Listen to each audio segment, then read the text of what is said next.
आज हम एक बहुत ही महत्वपूर्ण विषय पर बात करने वाले हैं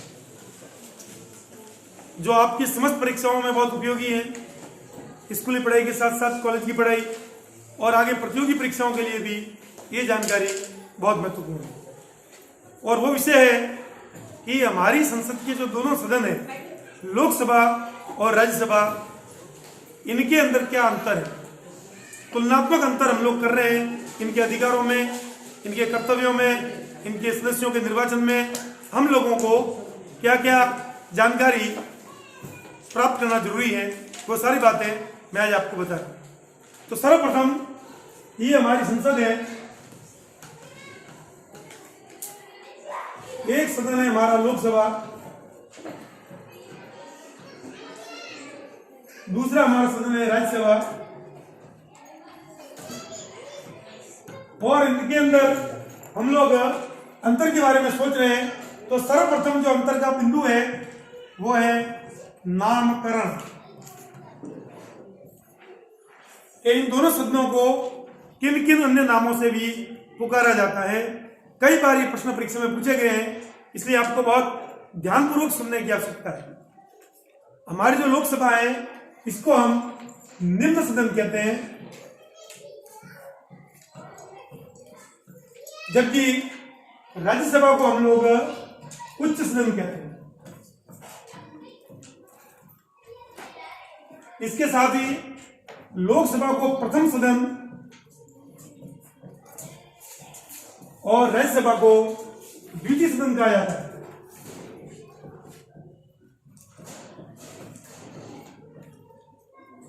लोकसभा जो है हमारी, इसको हम लोकप्रिय सदन भी कहते हैं,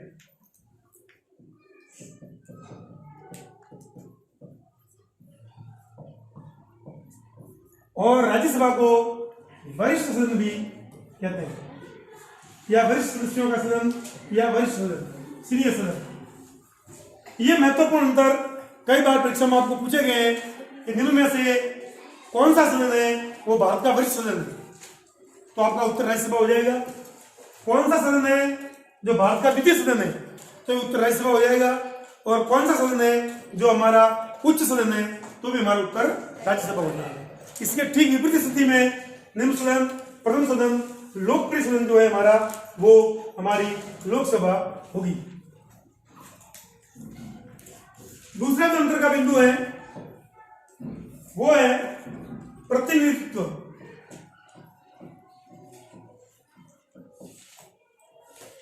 ये लोग किसका प्रतिनिधित्व करते हैं, रिप्रेजेंटेशन किन किन का ये करते हैं। तो जो लोकसभा है वो भारत की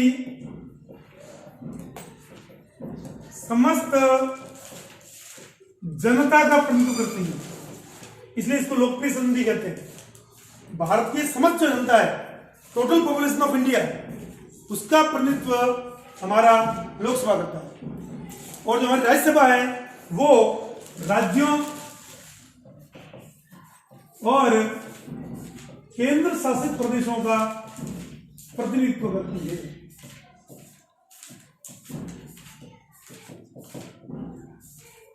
ये बात आपको ध्यान रखनी है।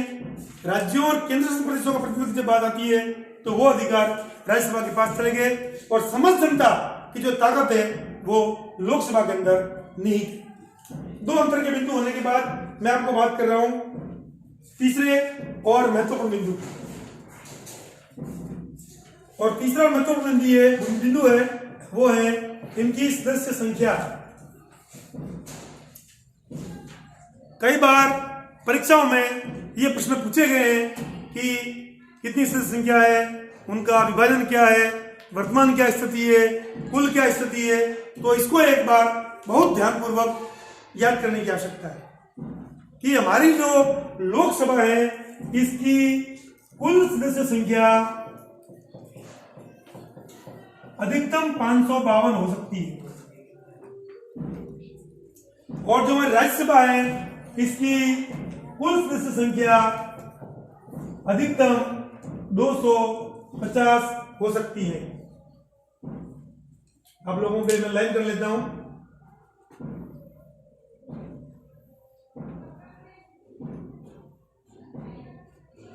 लोकसभा की कुल सदस्य संख्या 552 हो सकती है, जिसका विभाजन एक बार देख लीजिए आप कि 530 सदस्य राज्य के, भारत संघ के विभिन्न राज्य, 20 सदस्य केंद्र शासित प्रदेशों के और 2 सदस्य मनोनीत। कुल 552 सदस्य ये हो गए जो अधिकतम हो सकते हैं संविधान के हिसाब से। और वर्तमान जो स्थिति है वो हमारी है कि 530 सदस्य राज्यों के हैं, 13 सदस्य केंद्र के हैं, केंद्र शासित प्रदेशों के, और 2 सदस्य हैं वो मनोनीत है। वर्तमान स्थिति है 545। राज्यसभा की बात करें हम लोग तो इसके अंदर 238 सदस्य विभिन्न राज्यों और केंद्र शासित प्रदेशों से आनुपातिक प्रतिनिधित्व के आधार पर अप्रत्यक्ष रूप से चुने जाते हैं। राज्यों की जो विधानसभाएं वो अप्रत्यक्ष रूप से मुख्य सदस्य, हमारे जो विधायक लोग हैं वो वोटिंग करते हैं। 238 सदस्यों का चयन होता है और 12 सदस्य केंद्रीय मंत्रिपरिषद की सिफारिश पर माननीय राष्ट्रपति जी द्वारा मनोनीत होते हैं, जो शिक्षा में, चिकित्सा में, कला में, सिनेमा जगत में, खेल के अंदर, संगीत के अंदर, खेलकूद के अंदर अच्छा काम कर रहे हैं, उन लोगों का मनोनयन होता है। कुल 250 सदस्य हो सकते हैं। वर्तमान में संख्या हमारे पास 245 की है। ये 3 मुख्य जो मैंने आपको डिफरेंस बताए, नामकरण के आधार पर, प्रतिनिधित्व के आधार पर और संख्या के आधार पर। एक बार मैं वापिस आपको रिपीट कर देता हूं कि लोकसभा की कुल सदस्य संख्या हमारे संविधान के हिसाब से 552 हो सकती है, जो वर्तमान में 545 है। 552 कैसे होगी? 530 राज्यों के जो अभी वर्तमान में आ रहे हैं, 20 केंद्र शासित प्रदेशों के जो वर्तमान में 13 लोग आ रहे हैं, और 2 मनोनयन हैं एंग्लो इंडियन परिवार से। 552 वर्तमान में 545। राज्यसभा की कुल सदस्य संख्या 250 हो सकती है। 238 राज्यों और केंद्र शासित प्रदेशों की विधानसभाओं के सदस्यों द्वारा अप्रत्यक्ष रूप से चुन के और 12 राष्ट्रपति जी द्वारा मनोनीत होते हैं। तो ये कुल सदस्य संख्या वर्तमान में जो है वो 245 हो जाती है। अब हम आगे आते हैं, ये आ गई आपकी लोकसभा, ये आ गई राज्यसभा, और हमारे तुलनात्मक अध्ययन का जो चौथा और महत्वपूर्ण बिंदु है वो है निर्वाचन या निर्वाचक मंडल। निर्वाचन या निर्वाचक मंडल, जिसको हम अपनी बोलचाल की भाषा में मतदान कहते हैं, मतदाता। लोकसभा के जो सदस्य हैं वो पूरे भारत के वयस्क मताधिकार के आधार पर चुने जाते हैं। जिस भी भारतीय नागरिक की आयु 18 वर्ष से ऊपर हो चुकी है वो इन सदस्यों का चयन करता है, निर्वाचन करता है। ये चुनाव जो है वो प्रत्यक्ष चुनाव है। राज्यसभा के जो सदस्य हैं वो आनुपातिक प्रतिनिधित्व के आधार पर विधानमंडलों द्वारा चुने जाते हैं। समस्त राज्यों से, कुछ केंद्र शासित प्रदेशों से, और ये चुनाव अप्रत्यक्ष चुनाव कहलाता है। हालांकि समस्त राज्यों को इसमें समान अधिकार प्राप्त नहीं है। राजस्थान से 10 सदस्यों का ही चुनाव होता है। कुछ राज्यों से, उत्तर प्रदेश से बहुत ज्यादा सदस्य हैं, कहीं से कम है। समस्त राज्यों को इसमें समानता नहीं है। जनसंख्या के आधार पर इन सदस्यों का निर्वाचन हो रहा है। तो ये जो चुनाव है वो अप्रत्यक्ष है और ये जो चुनाव है वो प्रत्यक्ष है। वयस्क मताधिकार है 18 वर्ष या उससे ऊपर, और ये जो विधानमंडल के सदस्य हैं वो राज्यसभा सदस्यों का चयन करते हैं। हमारे तुलनात्मक अध्ययन का अगला जो महत्वपूर्ण बिंदु है वो है इनका कार्यकाल।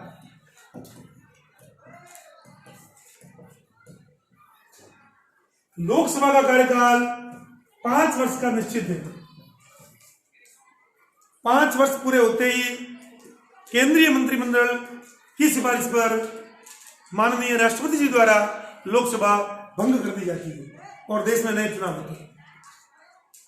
राज्यसभा एक स्थायी सदन है।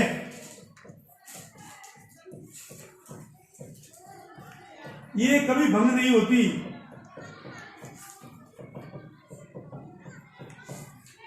राज्यसभा हमेशा अस्तित्व रहेगी, कभी भंग नहीं होगी। हालांकि इसके जो सदस्य हैं उनका चुनाव 6 वर्ष बाद होता है।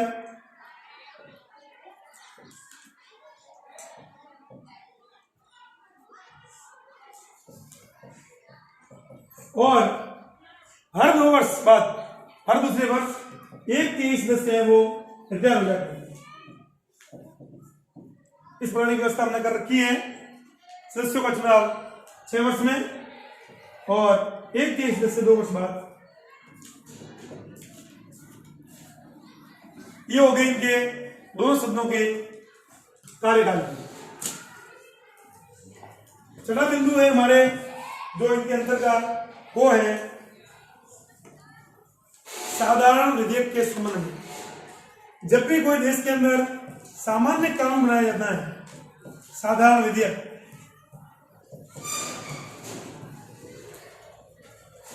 विधेयक 3 प्रकार के हैं। साधारण विधेयक है, एक वित्त विधेयक है और तीसरा संविधान संशोधन संबंधी विधेयक है। 3 प्रकार के कानून बनते हैं हमारी संसद द्वारा। इसके बारे में मैं आपको बताऊंगा जब संसद इसकी कानून की बात आएगी। तो साधारण जो विधेयक है, ऑर्डिनरी ऑर्डिनेंस, उसके अंदर दोनों सदनों को बराबर अधिकार प्राप्त है। साधारण विधेयक कहीं पर भी पेश हो सकता है, पहले लोकसभा में भी आ सकता है, पहले राज्यसभा में भी आ सकता है। एक सदन में पास हो गया, दूसरे सदन में जाएगा, यहां आ गया, यहां से दूसरे सदन में जाएगा। दोनों के अंदर अधिकारों के अंदर कोई अंतर नहीं है। जब भी साधारण विधेयक की, ऑर्डिनरी ऑर्डिनेंस की हम बात करते हैं, साधारण कानून की बात करते हैं, तो उसके अंदर दोनों सदनों को बराबर बराबर अधिकार हम लोगों ने दिए हुए। अब हम आगे बात करते हैं लोकसभा और राज्यसभा। हमारी तुलना का जो अगला बिंदु है वो है संवैधानिक संशोधन। साधारण संशोधन विधेयक के बाद संवैधानिक संशोधन। जब संविधान में किसी प्रकार का संशोधन किया जाना है, किसी अनुच्छेद में, किसी धारा में परिवर्तन किया जाना है, तो भी दोनों सदनों को बराबर बराबर अधिकार प्राप्त है।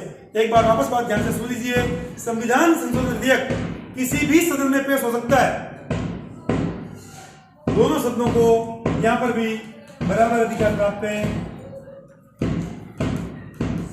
और मैं इतिहास की बात कर लूं तो केवल एक बार ऐसा हुआ है भारतीय इतिहास में, जब हम लोगों ने 1975 के अंदर 40वां संविधान संशोधन विधेयक राज्यसभा में प्रस्तुत हुआ था।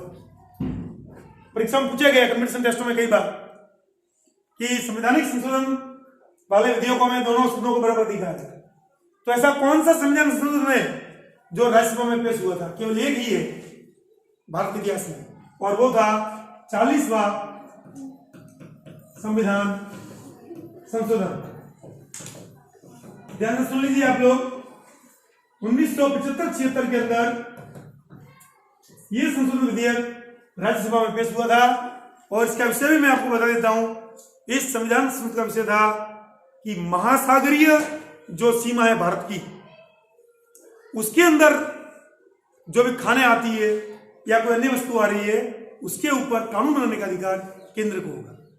क्योंकि कई महासागरीय जो क्षेत्र हैं वो राज्यों में आए हुए हैं।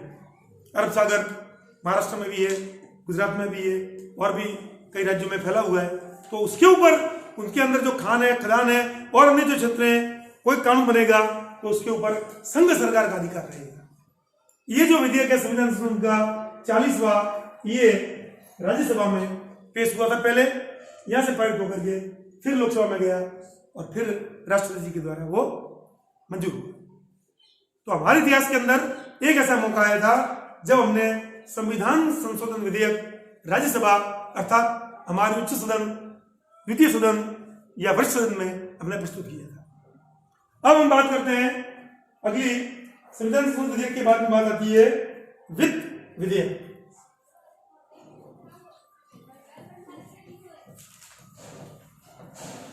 साधारण विधेयक की बात हो गई, संविधान संशोधन की बात हो गई, वित्त विधेयक की बात मैं बता रहा हूं। कि वित्त विधेयक के मामले में बहुत ध्यान देना है आपको। लोकसभा को ज्यादा अधिकार प्राप्त है, या एक तरह से कह दूं मैं मेरी भाषा में, तो संपूर्ण अधिकार लोकसभा के पास में ही है। इसके ऊपर केवल सुनवाई करने का और 14 दिन के भीतर भीतर पारित करने का अधिकार है। कोई भी वित्त विधेयक है, वित्त का मतलब है धन, पैसा, उस संबंधी कोई भी विधेयक है तो राष्ट्रपति जी की अनुमति से, जब राष्ट्रपति की शक्तियों के बारे में मैंने बात की थी, आपको बताया था, कोई भी वित्त विधेयक लोकसभा में प्रस्तुत होगा तो राष्ट्रपति की अनुमति चाहिए, उसके बाद वो विधेयक सीधा लोकसभा में आएगा। लोकसभा से मान लीजिए वो विधेयक पारित हो गया और फिर वो राज्यसभा को भेज दिया जाता है। राज्यसभा को 14 दिन के अंदर अंदर उसको पास करना है। अगर 14 दिनों के भीतर भीतर राज्यसभा उसके ऊपर मतदान नहीं करती तो विधेयक वहां से पारित मान लिया जाता है। ऐसा मान लेते हैं कि राज्यसभा ने सहमति दे दी, या उस विधेयक के अंदर कोई बदलाव करने का अगर सुझाव देती है, ये बदलाव का सुझाव दे सकती है, उसको मानना न मानना ये सरकार लोकसभा पर आधारित है। सुझाव देने का अधिकार है, लेकिन माने सुझाव न माने ये फिर कार्यपालिका पर आ जाता है और लोकसभा पर आ जाता है। हमारी चर्चा का जो अगला बिंदु है वो है कार्यपालिका पर नियंत्रण। कार्यपालिका का मतलब आपको स्पष्ट कर दिया है मैंने। प्रधानमंत्री, उनका मंत्रिमंडल और बाकी सारी भारतीय नौकरशाही, कार्यपालिका पर नियंत्रण। अब संसद के अंदर जो कार्यपालिका बैठती है, जो हमारे प्रधानमंत्री जी और उनका मंत्रिमंडल, उसके ऊपर कंट्रोल किसका है? तो उसके ऊपर पूरा का पूरा जो कंट्रोल है वो लोकसभा का है, संपूर्ण नियंत्रण। क्योंकि सरकार जो है वो लोकसभा के प्रति उत्तरदायी है, क्योंकि लोगों से चुन के लोग आते हैं। यहां पर सरकार को 272 प्लस का समर्थन चाहिए। अगर मान लीजिए किसी मंत्री ने कोई विधेयक पेश किया और उसके ऊपर 272 से कम वोट आए और विपक्ष में ज्यादा वोट आ गए, क्या होगा? उस सरकार को इस्तीफा देना पड़ेगा, क्योंकि वो लोकसभा के प्रति उत्तरदायी है। वहां उसका बहुमत हर समय होना चाहिए। किसी भी कानून पर अगर पूर्ण बहुमत नहीं मिलता है तो सरकार गिरवी मानी जाती है। ऐसा एक बार हो चुका है। और जो राज्यसभा है इसके पास प्रश्न पूछने का और पूरक प्रश्न पूछने का अधिकार है। सरकार के मंत्री जब आते हैं तो उनको ये प्रश्न पूछ सकते हैं किसी मामले पर कि भैया ऐसा क्यों हो रहा है देश में, ये कानून आपने क्यों बनाया, लोगों को तकलीफ हो रही है, या उस प्रश्न से संतुष्ट नहीं है तो पूरक प्रश्न भी, सप्लीमेंट्री क्वेश्चंस भी पूछे जा सकते हैं। 245 सदस्य हैं, 100 वोट भी मिल जाते हैं सरकार को, इसलिए सरकार की हैसियत पर कोई असर पड़ता नहीं है, क्योंकि जो हमारी सरकार है, हमारी कार्यपालिका है, वो लोकसभा के प्रति उत्तरदायी है। अब हम बात करते हैं अगले बिंदु, लोकसभा और राज्यसभा। और हमारी चर्चा का जो नवा बिंदु है वो है अध्यक्ष, उपाध्यक्ष या मुखिया इन सदनों का। लोकसभा का एक अध्यक्ष होता है, एक उपाध्यक्ष होता है। इन दोनों का चुनाव इनके सदस्यों में से ही होता है। जो 545 सदस्य हैं वो ही एक अध्यक्ष चुनते हैं, एक उपाध्यक्ष चुनते हैं, चुनाव करके। ज्यादा वोट आ गए वो अध्यक्ष बन गया, उपाध्यक्ष बन गया। राज्यसभा के अंदर जो सभापति है उसका चुनाव नहीं होता है, वो भारत का उपराष्ट्रपति होता है। भारत संघ के जो उपराष्ट्रपति हैं, वाइस प्रेसिडेंट ऑफ इंडिया, वो अपने पद से ही पदेन सभापति होते हैं राज्यसभा के। और उपसभापति जो है उसका चुनाव होगा अपने सदस्यों में से ही। चुनाव राज्यसभा के सदस्यों में से ही चुनाव होगा। ये बात क्लियर करनी चाहिए कि लोकसभा का जो अध्यक्ष है वो लोकसभा का सदस्य है। ध्यान से सुन लीजिए एक बात, लोकसभा का अध्यक्ष लोकसभा का सदस्य है, जबकि राज्यसभा का जो सभापति है, जिसको हम लोक प्रसिद्ध भाषा में अध्यक्ष भी कह सकते हैं, वो सभापति राज्यसभा का सदस्य नहीं होता है, वो देश का उपराष्ट्रपति है। क्लियर? अगला जो हमारा बिंदु है वो है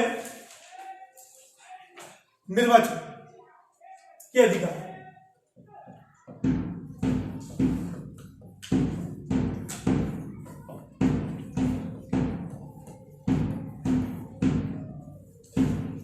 इन सदस्यों को देश का राष्ट्रपति और देश का उपराष्ट्रपति चुनने का अधिकार है। लोकसभा के सदस्य होंगे वो निर्वाचन में भाग लेंगे। इसी प्रकार के राज्यसभा के भी जो सदस्य हैं वो राष्ट्रपति उपराष्ट्रपति के चुनाव में भाग लेंगे। इसी प्रकार से राष्ट्रपति पर जो महाभियोग लगता है, इस पर भी दोनों को बराबर अधिकार प्राप्त है। लोकसभा में महाभियोग पेश हो गया, उसकी जांच राज्यसभा करेगी, राज्यसभा में पेश हो गया, उसकी जांच लोकसभा करेगी। दोनों को समान अधिकार। राष्ट्रपति को हटाया जाना है, महाभियोग है, तो दोनों सदन उसमें समान रूप से जो है वो काम करते हैं। इसके अलावा जो हमारी चर्चा का 11वां बिंदु है या अगला बिंदु है वो है सर्वोच्च न्यायालय, उच्च न्यायालय, सीएजी और अन्य सदस्य जो है मुख्य चुनाव आयोग है, उनको हटाए जाने की प्रक्रिया में भी दोनों को समान अधिकार प्राप्त है।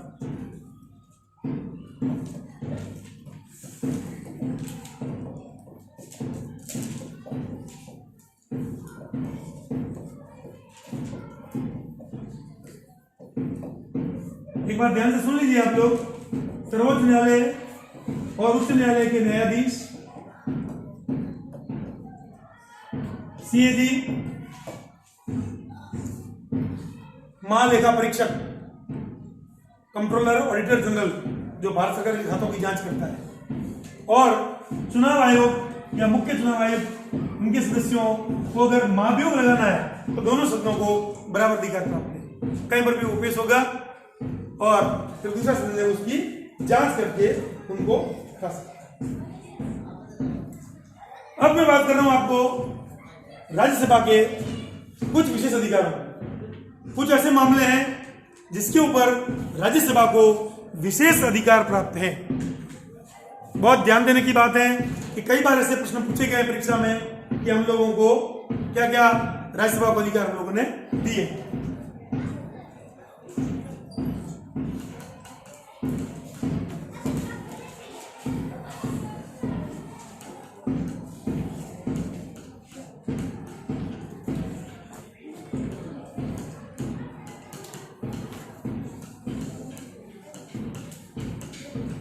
मैंने आपको पूर्व में बता दिया कि लोकसभा को धन विधेयक पर विशेष अधिकार प्राप्त है। ये लोकसभा में पेश होते हैं और वहीं पर मतदान होता है, वहीं वो पारित हो जाते हैं। राज्यसभा में मतदान की आवश्यकता नहीं है, 14 दिन के भीतर भीतर उनको पारित मान लिया जाता है। राज्यसभा को अनुच्छेद 249 के तहत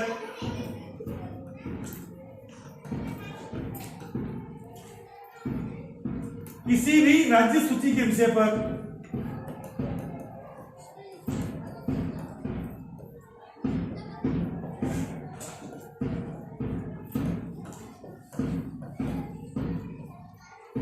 कानून बनाने का अधिकार केंद्र सरकार को देने का अधिकार। मान लीजिए राज्य सूची का कोई विषय और देश में कुछ ऐसा विशेष परिस्थिति हो गई है और राज्यसभा 249 अनुच्छेद के तहत ये फैसला कर सकती है कि भैया ये जो राज्य सूची का विषय है जिसके ऊपर कानून बनने का अधिकार राज्य सरकार को है, अगर 2/3 बहुमत से उपस्थित सदस्यों की 2/3 बहुमत से राज्यसभा उस विषय पर केंद्र सरकार को अधिकार दे सकती है कि इस मामले में आप लोग कानून बना सकते हैं। ये राज्यसभा का विशेष अधिकार है। अनुच्छेद 249 के तहत वो किसी भी राज्य सूची के विषय पर भी कानून बनाने का अधिकार जो है वो केंद्र को दे सकती है। एक अनुच्छेद और है, अनुच्छेद 312 के तहत राज्यसभा किसी भी नई भारतीय अखिल भारतीय सेवाओं का सृजन करने का अधिकार है। जैसे आईएएस है, कलेक्टर्स होते हैं प्रदेश के लिए, आईपीएस है, आईएफएस है, जो बड़े अधिकारी हैं। ऐसी कोई नई सेवा बनानी है पूरे देश के लिए, जैसे भारत शिक्षा सेवा या भारत चिकित्सा सेवा, ऐसी कोई नई सेवा का पद का सृजन करना है किसी अधिकारी का, तो वो करने का अधिकार राज्यसभा को। पहले वो प्रस्ताव राज्यसभा में 2/3 बहुमत से पास होगा, फिर वो लोकसभा में जाएगा। तो राज्यसभा को ये अनुच्छेद 249 और अनुच्छेद 312 के तहत विशेष अधिकार प्राप्त है। राज्य सूची के विषय पर भी वो ये घोषित कर सकती है कि ये विषय केंद्र सरकार के अधिकार का है, देश के लिए एकता, राष्ट्र की अखंडता के लिए अनिवार्य है, तो उसके ऊपर कानून बनाने का अधिकार केंद्र को दे सकते हैं। अखिल भारतीय सेवाओं का सृजन भी कर सकते हैं। अब मैं बात कर रहा हूं लोकसभा का एक विशेष अधिकार। जैसा कि सदस्य संख्या के समय मैंने आपको बता दिया कि इनकी सदस्य संख्या 545 है, वर्तमान में इनकी 245 है। कई बार क्या होता है कि लोकसभा में सरकार का बहुमत है और राज्यसभा में सरकार का बहुमत नहीं होता है, क्योंकि ये जो सदस्य आते हैं वो विभिन्न राज्यों से चुन के आते हैं और उन राज्यों में अलग अलग पार्टियों की सरकार होती है, वो अपने नुमाइंदे भेजती है, तो उस पार्टी को राज्यसभा में बहुमत नहीं होता है। ऐसी स्थिति में कोई कानून बनाना है सरकार को, लोकसभा से पास हो गया, राज्यसभा में वो गिर जाता है, फिर लोकसभा में पास हुआ, फिर राज्यसभा में गया, राज्यसभा में वो गिर जाता है।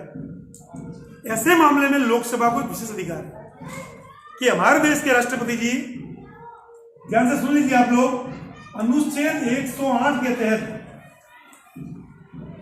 संविधान के अनुच्छेद 108 के तहत ज्वाइंट सेशन ऑफ पार्लियामेंट,